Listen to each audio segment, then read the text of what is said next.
And I was like, यार आप जब अपना घर वगैरह कभी किराए पे, I mean, have you ever rented out your property to somebody? And he was like, yeah, we do often.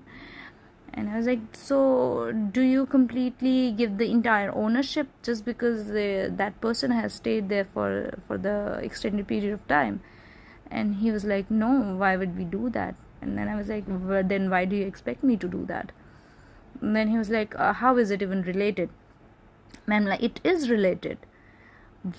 कुछ लोग मेरे घर पर काफ़ी टाइम से रह रहे हैं just because they've stayed there for long enough. Does that mean that I am not the real owner? I don't have the actual rights to ask my stuff back, my property back? And he was like, no, I didn't mean that. But I'm like, ये सब करके अब होगा क्या? And I was like, but why is it the problem for you if I'm doing it?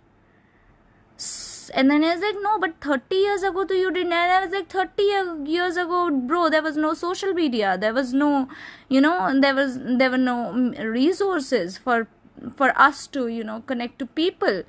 हम कितना भी चिल्ला ले, even now when we are speaking about it, it is people like you who are, labeling it as propaganda, Bollywood propaganda or BJP propaganda, and you are labeling Kashmir Files as, it is the exaggerated version of Bollywood. So what do you want us to do?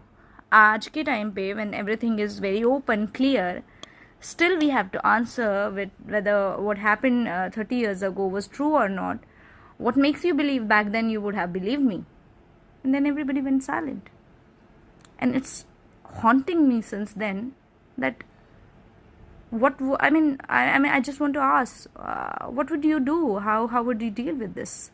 In case what are your opinions? Please let me know. What are your thoughts about it? How would you, deal with this in case you ever come across somebody like that? Yeah, that's it. Happy New Year. Bye. Have a great year.